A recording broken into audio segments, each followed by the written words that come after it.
समझ लो कि मंत्र महामणि विषय व्याल के, मेटत कठिन कुवंक भाल के। रामचरितमानस में गोस्वामी जी लिख रहे हैं, अरे भैया तुम्हारे भाग्य में जो लिखा है। एक बार क्या हुआ, गोस्वामी जी जब ये चौपाई लिख रहे थे तो किसी संत का मैंने भाव पढ़ा। गोस्वामी जी लिख रहे थे मंत्र महामणि विषय व्याल के, लेकिन इसके आगे नहीं लिख पाए। एक दिन इंतजार किया कि क्या लिखें, दूसरे दिन इंतजार किया कि क्या लिखें, तीसरे दिन भगवान राम के सामने जाकर के रोने लगे। बोले महाराज हो गई रामायण तैयार। बोले क्यों, क्या हुआ? बोले आगे की लाइन बनने को ही तैयार नहीं हो रही। चक्कर में पड़ गए। गोस्वामी तुलसीदास जी अपनी कुटिया में संध्या वंदन किए हुए बैठे थे। महाराज उधर से एक शव यात्रा जा रही थी। कुछ लोग एक मुर्दे को लेकर के जा रहे थे, पीछे से उसकी स्त्री रोते हुए आई। और महाराज मुर्दे के साथ में जो लोग जा रहे थे वो सब एक ही बात कह रहे थे, राम नाम सत्य है, राम नाम सत्य है। महाराज राम राम राम राम करते जा रहे थे। वो स्त्री हाथ में मजीरा लेकर के राम राम गाने लगी। और महाराज उस मुर्दे के कान में जाकर के जैसे ही उस स्त्री ने अपने पति के, मरे हुए पति के कान में जाकर के राम कहा, महाराज वो मुर्दा उठ करके बैठ गया। गोस्वामी जी ये नजारा देख रहे थे। गोस्वामी जी समझ गए कि नाम की कितनी बड़ी महिमा है, और आगे की चौपाई तुरंत लिख दी, मेटत कठिन कुवंक भाल के। आपके भाग्य को भी भगवान का नाम बदल सकता है। पर भैया अगर सच्ची निष्ठा है, प्रेम है, भाव है, तो आपका भाग्य बदल सकता है। बड़ा सुंदर एक भजन याद आ रहा है, समय तो नहीं है लेकिन, बिगड़ी बना देगी चरण रज राधा प्यारी की, तेरी बिगड़ी बना देगी चरण रज राधा प्यारी की, तेरी बिगड़ी बना देगी चरण रज राधा प्यारी की, चरण रज राधा प्यारी की।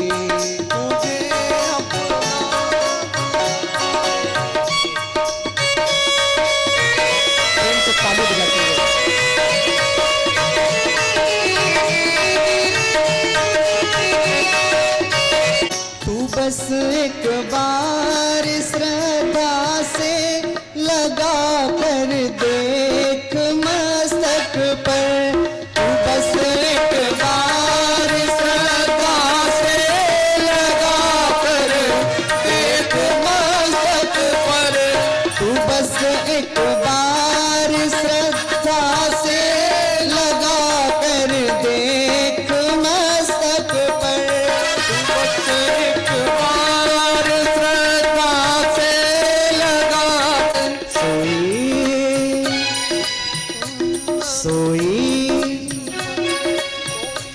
सोई की सोई बिगड़ी बना देगी चरण रज राधा प्यारी की, तेरी बिगड़ी बना देगी चरण रज राधा प्यारी की, तुझे अपना बना देगी चरण रज राधा प्यारी की।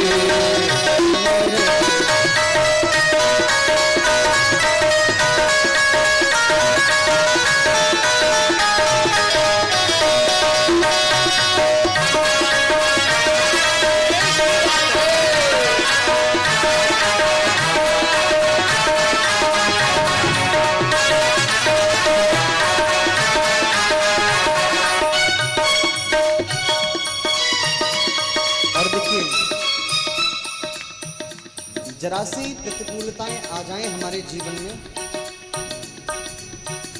तो हम व्याकुल हो जाते हैं, परेशान हो जाते हैं।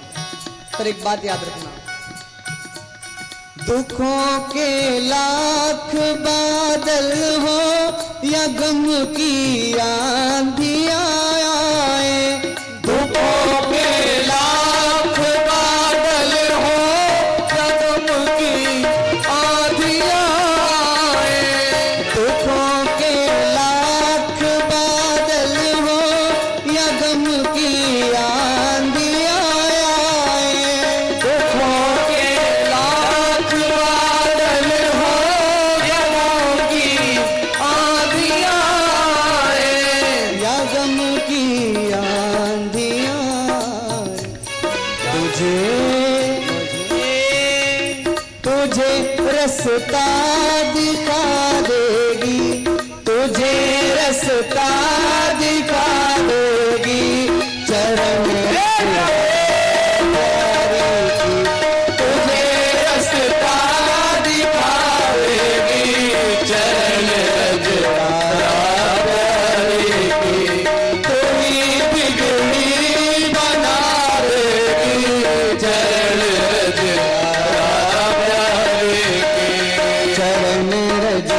सभी लोग प्रेम से गाना।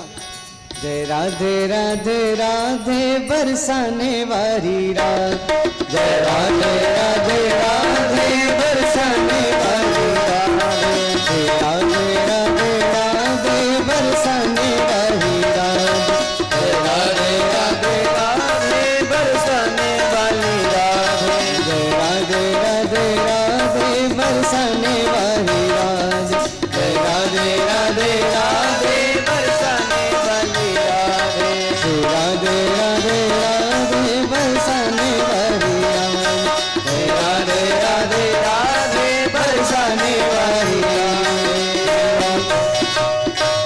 तो क्या बोलना पड़ेगा? जोर से बोलना पड़ेगा। महाराज अजामिल ने जब ये नजारा देखा, अजामिल को अपने किए का एहसास हो गया कि मैंने बड़ा गलत किया अपने जीवन में। जीवन यूं ही बिता दिया महाराज, जंगल में जाकर के तपस्या करी, क्योंकि भगवत गीता में तो स्पष्ट लिखा है अवश्य भोक्तव्यम कृतम कर्म शुभाशुभम, जैसा करते हो वैसा ही तो पाओगे। पर भगवान का नाम सब कुछ कर सकता है। जो किया था उसको भोगा, भोगने के बाद भगवान के धाम को प्राप्त हुआ। इसी में एक और कथा आती है गजेंद्र की। महाराज त्रिकूट पर रहता था एक बड़ा मदमस्त हाथी, कई पत्नियां थीं, कई बच्चे थे, पर महाराज अभिमान बहुत था। और एक बात बताऊं, जीवन में कभी अभिमान मत करना, क्योंकि अभिमान ही जीव के पतन का कारण होता है। अभिमान के वशीभूत था, और विशेष करके 3 चीजों का अभिमान मत करना, अपनी संतान का, अपने धन का और अपने शरीर का। तीनों का कोई भरोसा नहीं कब धोखा दे जाए। अगर गारंटी हो तो बताओ, गारंटी ले रहे हो तो बताओ। इन 3 चीजों का कोई भरोसा नहीं। अगर किसी का भरोसा है तो ठाकुर जी के नाम का, और वो हम करना नहीं चाहते। जो दुनिया हमारी नहीं है, जिस दुनिया के हम नहीं है, जो दुनिया हमारी नहीं है, उस दुनिया पर आसक्त हैं, उसमें भरोसा है। पर जो हमेशा से हमारा है उसको हमने एक भी बार नहीं देखा। महाराज गजेंद्र जो था, अपने बल के कारण किसी को कुछ समझता ही नहीं था, किसी को कुछ नहीं समझता। छोटे छोटे जीव अगर दिखाई दे जाते तो पैरों से कुचल देता था। अगर कोई इसे प्रणाम नहीं करता तो बड़ा रुष्ट हो जाता, फिर उसे दंड देता था। एक बार क्या हुआ, एक सरोवर में नहा रहा था बच्चों के साथ में, पत्नियों के साथ में, और महाराज एक ग्रह ने, एक मगरमच्छ ने आकर के पैर पकड़ लिया। अब इसको थोड़ा अध्यात्म की दृष्टि से देख लिया जाए तो गजेंद्र क्या है और वो सरोवर क्या है। ये सरोवर जो है ना, ये संसार है। गजेंद्र कोई और नहीं है, हम और आप ही गजेंद्र हैं। ग्रह कोई और नहीं है, ग्रह हमारे पाप हैं जो हमें नीचे को खींच रहे हैं। हम और आप भी स्नान करने कुछ दिनों के लिए संसार में आए हो, पर भैया अपनी पत्नी, अपने बच्चों के प्रेम में ऐसे आसक्त हो गए, ऐसे आसक्त हो गए कि महाराज अपना परिचय भूल बैठे। देखो कथा समझ में आ रही है कि नहीं आ रही है? वाह, अभी से विस्फोट हो रहे हैं। एक बार जोर से बोलेंगे राधे राधे।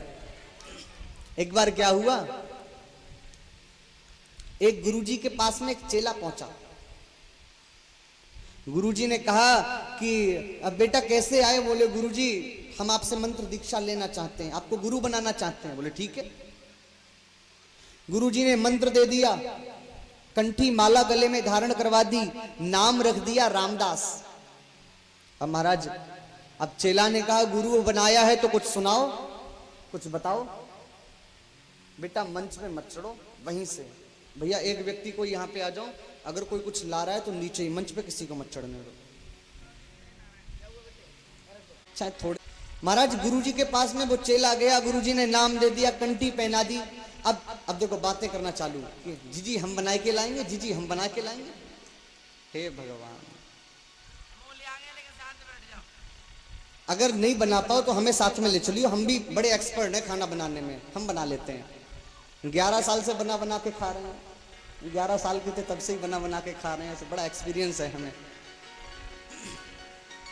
महाराज गुरुजी ने कहा कि हाँ चेला बताओ। गुरुजी चेला बोला गुरुजी कुछ सुनाओ हमको। अब गुरु बनाया है तो कुछ सत्संग सुनाओ। तो गुरुजी ने कहा बेटा ऐसा करो, राम नाम का जाप किया करो। चेला बोला बड़ी छोटी चीज है, कोई बड़ी चीज बताओ। राम का भी नाम, इतनी छोटी, कोई बड़ी चीज बताओ। तो अब गुरुजी चक्कर में पड़ेगा, बताओ राम से भी बड़ा क्या है। तो गुरुजी ने कहा अच्छा ऐसा किया करो, ओम नमः शिवाय का जाप किया करो। बोले गुरुजी बड़ी छोटी चीज है, कोई बड़ी चीज बताओ। तो गुरुजी ने कहा कि चेला ऐसा किया करो, रामचरितमानस का पाठ किया करो। बोले गुरुजी बड़ी छोटी चीजें बता रहे हो, कोई बड़ी चीज बताओ, अच्छी चीज बताओ। गुरुजी समझ गए कि हमको चेला नहीं, हमको हमारा गुरु मिला है। हमको चेला नहीं मिला, गुरु मिला है। अब तो महाराज बड़े चक्कर में पड़ गए। गुरुजी बोले अच्छा बेटा भगवत गीता का पाठ किया करो। चेला बोला हाँ ये ठीक है, कुछ ठीक है, पूरी तो फिर भी ठीक नहीं। तो गुरुजी भगवत गीता ही सुनाओ। अब गुरुजी बोले बताओ कैसे मूर्ख के पल्ले पड़ गए। अच्छा ठीक है, भगवत गीता कल से प्रारंभ करेंगे, आज भगवत गीता के महत्व को समझ लो। तो महाराज एक श्लोक सुनाया, सर्वोपनिषदा काभो दोग्धा गोपाल नंदना। सभी उपनिषद जो हैं वो गाय हैं और गीता जो है वो दूध है, और पान करने वाला बछड़ा जो है वो अर्जुन है, और उस गाय को दूहने वाला जो दोग्धा बोलते हैं, दूहने वाला, दोग्धा मानी दूहने वाला, दूहने वाले कौन है? भगवान श्री कृष्ण। फिर से समझो, सभी उपनिषद गाय हैं, सर्वोपनिषदा गावो, सभी उपनिषद गाय हैं, दोग्धा गोपाल नंदना, उस गाय को दूहने वाले भगवान श्री कृष्ण हैं, और गीता ज्ञान ही दूध है, और उस दूध को पीने वाला जो बछड़ा है वो अर्जुन है। अब महाराज चेला बोला वाह वाह गुरुजी क्या बात है, वाह वाह। अब गुरुजी को बड़ा महाराज उत्साह बढ़ गया। 5 मिनट बोलने वाले थे गुरुजी, आधा घंटा बोल गए। आधा घंटा बोलने के बाद जब गुरुजी विश्राम किया तो गुरुजी ने पूछा चेला बताओ अगर कुछ समझ में न आया हो तो पूछ लो। चेला बोला महाराज आप कम समझाते हो, हम ज्यादा समझते हैं। गुरुजी बोले वो तो हम देखते ही समझ गए थे, वो तो हम देखते ही समझ गए थे कि हमें चेला नहीं हमें गुरु ही मिला है। नहीं नहीं चेला फिर भी अगर कुछ समझ में न आया हो तो पूछ लो। चेला ने कहा गुरुजी हमें समझ में न आया हो, कैसी बात कर रहे हो। गुरुजी बोले देखो फिर भी समझ में नहीं आया हो तो पूछ लेना, संकोच मत करना। चेला बोला गुरुजी नहीं मानते हो तो फिर एक बात पूछते हैं। बोले पूछो। बोले आप बार बार कह रहे थे दोग्धा गोपाल नंदना, बाकी सब समझ में आया लेकिन ये समझ में नहीं आया कि ये दो गधा कौन थे। दोग्धा मानी दूहने वाला, पर उस मूर्ख वो कह रहा है कि गुरुजी यही समझ नहीं आया कि ये दो गधे कौन थे, दोग्धा गोपाल नंदना, दो गधा कौन थे। अब गुरुजी बोले पहले गधा तुम थे, दूसरे हम थे जो तुम्हें चेला बना लिया। बोलो राधे राधे। तो फिर ऐसा मत करना कि कथा के बाद पूछो कि महाराज जी बाकी सब समझ में नहीं आया पर यही समझ नहीं आया कि 56 भोग क्या होते हैं। तो ऐसा मत करना। बोले महाराज कथा तो समझ में आई लेकिन कुछ कुछ बातें समझ में भी नहीं आई। तो ऐसा मत करना, समझ में ना आया हो एक चिट बनाना, एक पर्ची लिखना, और वो पर्ची किसी कमेटी के सदस्य के द्वारा मेरे तक भिजवाना।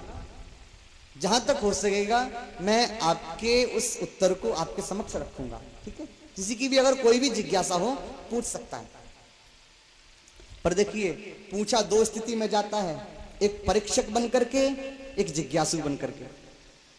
परीक्षक बन करके मत पूछना, जिज्ञासु बन करके पूछना, क्योंकि जिज्ञासु बन करके पूछोगे तो कुछ प्राप्त कर सकते हो।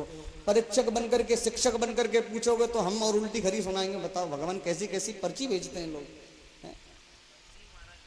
हाँ एक बार क्या हुआ, हमारी कथा चल रही थी इंदौर में, एक मैया ने पर्ची भेजी। बोले महाराज थोड़े भजन ज्यादा गाया करो। हमने कहा मैया भजन तो ज्यादा गाए दें पर कथा तुम करो तो हम आ जाएं। बताओ अगर कथा की गारंटी तुम ले रही हो तो हम भजन ही गाते रहेंगे, बताओ। तो भैया ऐसी पर्ची मत भेजना, अगर जिज्ञासा हो तो भेजना। चलिए कथा की ओर बढ़े। अब महाराज गजेंद्र जो था उसका पैर पकड़ लिया एक ग्रह ने। तो उस ग्रह ने, गजेंद्र ने सोचा कि अरे कोई छोटी मोटी मछली होगी, छोटी सी मछली होगी, इसलिए अरे पता चलेगा कि इसने किसका पैर पकड़ा है तो खुद ही छोड़ देगी। अब महाराज काफी देर हो गई, पैर नहीं छूटा। गजेंद्र को ऐसा लगा कि उसका खून बह रहा है, रक्त निकल रहा है, ऐसा लगा। अब महाराज थोड़ा जोर लगा करके देखा तो बाहर निकल ही नहीं पाया। अब तो चिल्लाने लगा, अरे श्रीमती जी बचाओ, अरे बच्चों जल्दी से बचाओ, किसी ने मेरा पैर पकड़ लिया। बड़ी जोर से चिल्लाने लगा। अब महाराज पत्नियों ने जोर लगाया, बच्चों ने जोर लगाया, पर गजेंद्र बाहर नहीं निकला। गजेंद्र को बाहर नहीं निकाल पाए, बड़ा परेशान हो गया। पत्नी परेशान हो गई, बच्चे परेशान हो गए, सोई महाराज छोड़ करके चल दिए। पत्नियां छोड़ करके चल दी। अरे श्रीमती जी कहां जा रही हो? बोले महाराज तुम तो निकरवे को नाम ही ना ले रहे, तो कहा हम यहीं खड़े रहे। बच्चों ने कहा पिताजी हमको भी भूख लगती है, बड़ी जोर की भूख लग रही है, हम कब तक आपके पास खड़े रहेंगे। अब महाराज सब छोड़ करके चले गए। आज गजेंद्र रो रहा है। जिस परिवार के लिए, जिस परिवार को मैं अपना समझता था, आज विपत्ति के समय जब मुझ पर कोई परेशानी है तो ये लोग मुझे छोड़ करके चले गए। और वास्तव में ये याद रखना, किसी और की दशा नहीं है, हम और आपकी भी यही दशा है। जब तक आपका समय अच्छा है तब तक तो रिश्तेदार भी फोन करते हैं, और जब समय खराब हो जाए तो डायरी से नंबर ही गायब हो जाते हैं। तो अपने साहब नंबर नहीं था इसलिए फोन नहीं कर पाए। आज गजेंद्र रो रहा है, और उस समय गजेंद्र को परमात्मा की याद आई। जब आपके जीवन में कोई विपत्ति आए तो भैया मेरा निवेदन है कि संसार में मत भागना। अगर कहीं जाना चाहते हो तो ठाकुर जी की शरण में चले जाना। भैया तेरा कार्य सिद्ध करने के लिए वो किसी भी रूप में आए, पर आएंगे। यही हरि भक्त कहते हैं, यही सदग्रंथ गाते हैं, न जाने कौन से गुण पर दयानिधि रीझ जाते हैं। न जाने कौन सा गुण, कौन सा भाव, कौन सी दशा हमारे ठाकुर जी को अच्छी लग जाए। और बिंदु गोस्वामी जी तो कहते हैं, कृपा की ना होती जो आदत तुम्हारी, तो सुनी ही रहती अदालत तुम्हारी। अगर आप कृपा न करते तो तेरे दरवाजे पे कौन जाता। दुनिया से भला हम क्या मांगे, दुनिया तो खुद ही भिखारन है। अरे भैया दुनिया तो खुद उस ठाकुर जी के आगे हाथ फैला करके उससे भीख मांगती है, उस दुनिया से क्या मांगना जो खुद भिखारन है। आज गजेंद्र ने भगवान की स्तुति प्रारंभ करी, भगवान नारायण की स्तुति कर रहा है। और देखिए स्तुति में किसी का नाम नहीं है, पर स्तुति करता चला जा रहा है। सारे देवता आकाश में खड़े हैं, टकटकी लगा करके देख रहे हैं कि कौन बचाने पहुंचेगा, कौन बचाने पहुंचेगा। और महाराज क्या हुआ, भगवान नारायण जौ भर सूंड ऊपर रह गई थी, ऐसा संत कहते हैं। कुछ सूंड ऊपर रह गई थी। और महाराज रोते हुए आंखों से आंसू निकले गजेंद्र के। और महाराज वो आंसुओं को परमात्मा ने देख लिया, तुरंत सुदर्शन चक्र लेकर के दौड़ पड़े, और आते ही आते सुदर्शन चक्र छोड़ करके ग्रह का उद्धार कर दिया। एक बार जोर से बोलेंगे राधे राधे।